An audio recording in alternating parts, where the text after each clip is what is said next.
Subscribe कीजिए ध्येय IAS channel को और बेल आइकन को दबाइए लेटेस्ट वीडियो सबसे पहले देखने के लिए।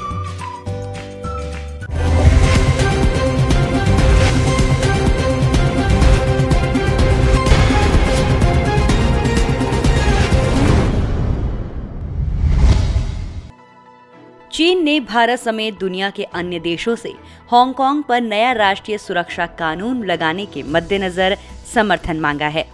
चीन का कहना है कि नए कानून का मकसद उन ताकतों को काबू में करना है जो देश की सुरक्षा और संप्रभुता के लिए बेहद गंभीर खतरा है।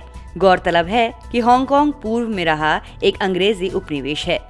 किसी भी अंतर्राष्ट्रीय प्रतिक्रिया से निपटने के लिए ये चीन का एक राजनीतिक पैंतरा माना जा रहा है।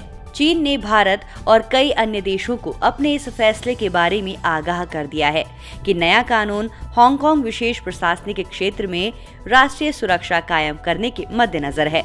चीन ने दुनिया के देशों को ये भी चेताया है कि ये उसका अंदरूनी मामला है और इसमें दुनिया के किसी भी देश को किसी तरह का हस्तक्षेप करने की जरूरत नहीं।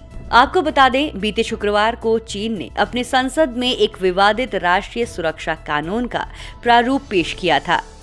इस कानून का मकसद बीजिंग द्वारा हांगकांग के ऊपर अपने नियंत्रण को और मजबूत करना है। गौरतलब है कि साल 1997 में हांगकांग चीन के कब्जे में आया था। चीन के कब्जे में आने के बाद से इस क्षेत्र की स्वायत्तता और निजी स्वतंत्रता के अधिकारों का लगातार हनन होता आया है। हांगकांग चीन का विशिष्ट प्रशासनिक क्षेत्र है। हांगकांग में एक देश दो प्रणाली के अंतर्गत शासन चलाया जाता है। आपको बता दें, ये परंपरा तब से कायम है जब 1 जुलाई 1997 को ब्रिटेन ने हांगकांग की सत्ता चीन को सौंपी। इस दौरान हांगकांग को कुछ आजादियां सौंपी गई जो चीन के लोगों के पास नहीं है। हांगकांग के चीन में वापस जाने के 23 साल बाद चीन का कहना है कि हांगकांग ने चीन के संविधान और उसके बुनियादी कानून के हिसाब से राष्ट्रीय सुरक्षा के लिए संवैधानिक अधिकारों का इस्तेमाल नहीं किया। हांगकांग के कानूनी तंत्र में स्पष्ट रूप से कमियां हैं और इसे लागू किए जाने की प्रक्रिया भी अनुपस्थित है। चीन का यह भी कहना है कि हांगकांग में हो रहे विरोधों में बाहरी ताकतों की साफ तौर पर भूमिका है, जिसमें चीन से अलगाव, सरकार को उखाड़ फेंकने की साजिश, घुसपैठ और तोड़फोड़ शामिल है। बताते चलें कि हांगकांग में पिछले साल जून महीने में संशोधन विधेयक पर असंतोष पर चीन का कहना है कि इसकी वजह से क्षेत्र में कानून व्यवस्था और स्थिरता पर काफी फर्क पड़ा है और इसकी वजह से यहाँ की अर्थव्यवस्था तहस नहस हो गई है।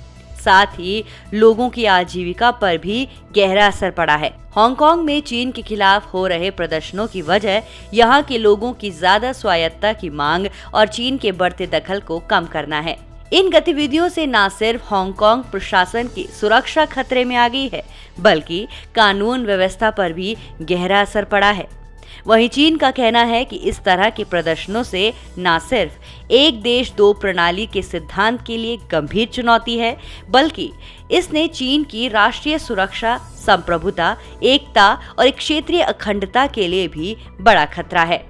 इस वक्तव्य के मुताबिक चीन की राष्ट्रीय सुरक्षा के लिए हांगकांग एक खतरा बन चुका है। चीन की सरकार के कंधों पर सबसे पहली और सबसे अहम जिम्मेदारी है राष्ट्र की सुरक्षा को कायम रखना। हांगकांग में कानूनी व्यवस्था कायम करने और राष्ट्रीय सुरक्षा को बहाल करने के लिए कानून को लागू करने की प्रक्रिया सुचारू बनाने के लिए विशेष प्रशासनिक तंत्र की जरूरत है। आपको बता दें, चीन की केंद्रीय शक्ति में NPC सबसे बड़ी संस्था है। इसे संविधान और बुनियादी कानून के तहत शक्ति और जिम्मेदारी मिली हुई है कि यह हांगकांग में राष्ट्रीय सुरक्षा को बहाल करने के लिए कानून का सहारा लेने का पूरा हक है। हांगकांग की आजादी में शामिल तत्व अलगाववादी और वो लोग जो आतंकवादी गतिविधियों को अंजाम दे रहे हैं बहुत कम है। चीन के मुताबिक इन लोगों को कानून के मुताबिक सजा मिलनी चाहिए। वहीं चीन द्वारा जारी वक्तव्य में ये साफ किया गया है कि हांगकांग चीन का विशिष्ट प्रशासनिक क्षेत्र है। राष्ट्रीय सुरक्षा कानून की बहाली करना पूरी तरह से चीन का आंतरिक मामला है। कोई भी बाहरी देश इस मामले में दखल नहीं दे सकता। वहीं जिस विधेयक को एनपीसी द्वारा पारित किया जाना है, इसकी भूमिका उन विरोध प्रदर्शनों के दौरान बनी थी जब हांगकांग के स्थानीय लोग चीन से राजनीतिक और प्रशासनिक स्वायत्तता की मांग कर रहे थे। गौरतलब है कि इस तरह की स्वायत्तता देने की सहमति उस वक्त बनी थी जब ब्रिटेन 1997 में इस उपनिवेश को चीन को वापस सौंप रहा था। बताते चलें कि पिछले साल से शुरू हुआ 7 महीने लंबा विरोध प्रदर्शन, जिसमें लाखों लोगों ने शिरकत की थी, जनवरी से अप्रैल के बीच कोरोना वायरस त्रासदी के मद्देनजर धीमा पड़ गया था। तो वहीं इस महीने प्रदर्शनकारी वापस सड़कों पर उतर आए।